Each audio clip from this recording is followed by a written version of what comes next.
나는 대한민국 예비역병장이다. 안녕하십니까? 1980년대 50 시절 군대 이야기를 나누는 예비역병장입니다. 오늘도 저의 옛날 군대 이야기와 함께 추억여행 떠나시죠. 이등병 시절 102번째 이야기. 이등병의 하루. 일석점호 준비. 저녁 식사가 완료되면 오후 7시. 이때부터 군대말로 무자비한 자유시간이 시작됩니다. 그러나 이 자유시간이 쫄병들에게는 가장 괴롭고 혹독한 시간입니다. 아침 기상과 더불어 신었던 군화를 처음으로 벗고 침상에 오르면 아무리 겨울이라도 종일 뛰고 달리느라 땀이 찬 발에서 퀴퀴한 냄새가 진동을 합니다. 그러나 발냄새가 난다고 해서 세숫대야를 들고 씻으러 갈 수는 없습니다. 일석점호를 위해 우리가 해야 할 일이 산더미같이 쌓여있기 때문입니다. 먼저 우리 쫄병들은 각자가 해야 할 일을 분담하여 맡습니다. 내무반 등화관제를 하고 관물대를 닫고 관물을 정돈하고 아침에 급하게 접어 밀어넣은 모포를 다시 꺼내어 각을 세워 똑같이 접어 정리합니다. 불과 2-3시간 뒤면 다시 꺼내어 덮고 잘 모포이지만 점호를 받기 위해 각을 세워 접고 길이와 높이를 맞추고 줄을 맞추는 것입니다. 관물대에 전투복에서 손수건까지 똑같은 두께와 길이로 각을 세워 맞춥니다. 두께가 다른 각각의 관물 두께를 맞추기 위해 편지지 같은 종이나 박스종이 같은 것을 끼워 정돈을 했습니다. 고참들은 필요하면 아무렇게나 관물대에서 옷을 꺼내 입고 수건 등을 꺼내 사용하기 때문에 밤마다 살펴보아서 잘못된 곳이 있으면 다시 관물 정돈을 해줘야 했습니다. 개인 장구류도 마찬가지입니다. 수통의 나사부분, 수통 뚜껑의 구석진 곳, 대검, 반합과 반합 뚜껑의 구석진 곳, 반합 손잡이 부분, 철모, 화이바, 탄띠, 방독면, 탄입대, 야전삽, 곡괭이, 텐트 지주대 등등 보급 장비의 먼지를 닦아내고 녹슨 부분은 긁어내고 기름칠을 하고 다시 기름기가 남아있지 않도록 잘 닦아줍니다. 일부 인원은 소대 안에 있는 양동이들을 들고 연병장 너머에 있는 우물에 가서 물을 길어 옵니다. 부대막사에 세면장이 있는데 물이 잘 나오지 않았기 때문에 고참들이 씻을 물을 떠다가 받치는 것입니다. 그리고 군화를 닦습니다. 분대원들의 군화를 모두 모아서 한 사람이 맡아 닦는 것입니다. 먼지를 털어내고 구두약을 바르고 물과 침을 바르며 군화코에 얼굴이 비칠 정도로 반짝반짝 닦는 것입니다. 이것은 보통 일이 아니었습니다. 보통 한 컬레의 군화를 닦는데 10에서 15분 정도 걸렸으니 분대원 7명의 군화를 다 닦기 위해서는 1시간 반 이상을 닦아야 하는 것이지요. 그렇다고 해서 군화를 소홀히 닦을 수도 없었습니다.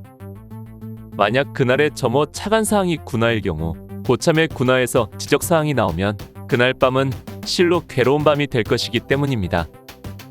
일부 인원은 걸레를 빨아 내무반 구석구석을 깨끗이 닦아냅니다. 관물대 구석구석, 무기거리, 식기장, 창고, 내무반장실, TV, 전축, 창틀, 전등, 침상바닥 등 모든 곳의 구석구석을 먼지 한 점 없이 매일매일 닦아줘야 합니다. 만약 그날 일석점호 시간에 주번사관이 장갑 낀 손으로 창틀을 쓱 닦아냈을 때 장갑에 먼지가 묻어나온다면, 그리고 그로 인해 점호 시간이 괴로워진다면 그 다음 쫄병들이 당해야 할 고통의 시간은 상상 이상이었기에 단 한 곳도 소홀할 수 없었습니다. 매일 일석점호 시간에는 주번사관의 재량으로 점호차관 사항이라는 것을 실시합니다. 그날 일석점호 시간에 주번사관이 중점적으로 점검할 내용입니다. 이 점호차관 사항은 그 항목을 미리 전달하기도 하지만 거의 대부분은 점호 시간에 즉흥적으로 전달되었습니다.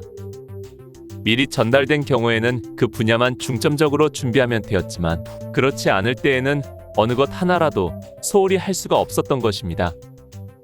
관물과 장비들의 정리를 마친 뒤에 마지막으로 내무반 바닥을 마포 물걸레로 깨끗이 닦아 모래와 먼지 등을 제거하고 영내와 슬리퍼, 활동화, 군화 등을 각자의 관물대 앞 자기 자리 바닥에 가지런히 정리하면 비로소 점호 준비가 끝납니다. 그러나 이것은 어디까지나 평상시 정상적인 일과의 경우입니다. 보통 일주 또는 열흘에 한 번꼴로 있는 집합날이면 자유시간의 절반 이상을 얼차려와 구타와 욕설이 섞인 질책을 들어야 했습니다. 이렇게 집합을 당하고 돌아오는 날은 그 나머지 시간 안에 점호 준비를 해야 하기 때문에 정말 손이 보이지 않게 움직여야만 했습니다.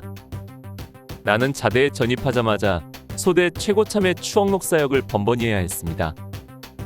보잘것없지만 글쓰기와 흉내만 내는 붓글씨 덕분이었지요.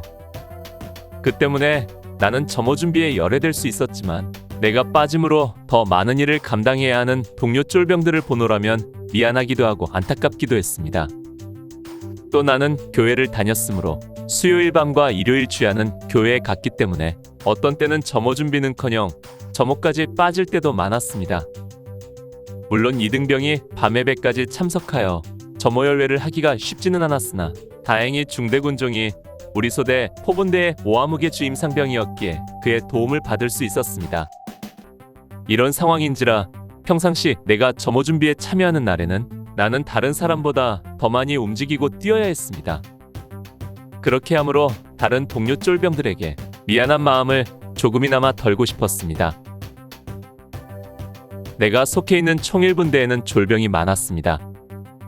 1총에는 나와 내부사수 최일병이 있었고 2총에도 부사수가 나와 20일 빠른 동기였고 그 밑으로 탄약수가 한 명 더 있어서 우리 분대에만 4명의 쫄병이 있었습니다. 또 총이분대에도 쫄병이 2명 있어서 그런대로 분대의 점호 준비를 할 수 있었습니다. 그런데 포분대에는 쫄병이 없었습니다.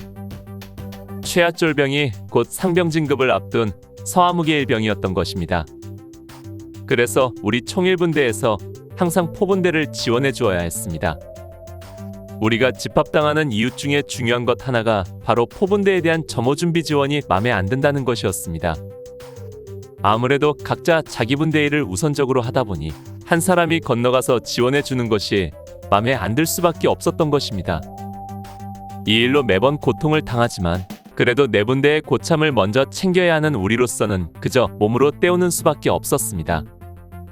아무튼 일석점호를 위한 준비는 우리 쫄병들의 자유시간을 빼앗아가는 원흉이었고 영원한 숙제였습니다. 이등병의 밤은 깊어갑니다. 저녁 식사를 마치고 대한민국 군인이 누리는 무자비한 자유시간에서 자유는 고참들에게 헌납하고 무자비한 시간만을 누리는 이등병. 일석점호를 준비하는 손길은 잠시의 쉴 틈도 없습니다. 점호 준비가 마무리되는 시간이 보통 밤 8시 30분에서 40분. 이때 비로소 세면도구를 챙겨 들고 연병장 너머에 있는 야외 우물로 씻으러 갑니다. 밤 9시부터 있을 점호 시간에 맞추기 위해 세수도 양치질도 발도 대충대충 닦습니다. 정말로 화장실은커녕 내 자신 모습을 한번 돌아볼 시간 없이 치열하게 보낸 저녁 시간이었습니다. 재빨리 씻고 돌아와 옷매무새를 고치고 관물대와 소대비품 정리된 것들을 다시 한번 점검하고 일석점호를 받기 위해 침상삼선에 정렬합니다. 밤 8시 55분 주번화사의 호각소리와 전달! 외치는 소리가 중대막사를 울립니다. 점호 5분 전. 일석점호 예령이 전달되면 일순 하루를 마감하는 중대원들의 긴장감이 팽팽한 침묵이 되어 중대 전체를 감쌉니다. 오늘 추억여행에 함께 해주셔서 감사합니다. 다음 이야기를 기대해 주시고 구독과 좋아요 부탁드립니다. 항백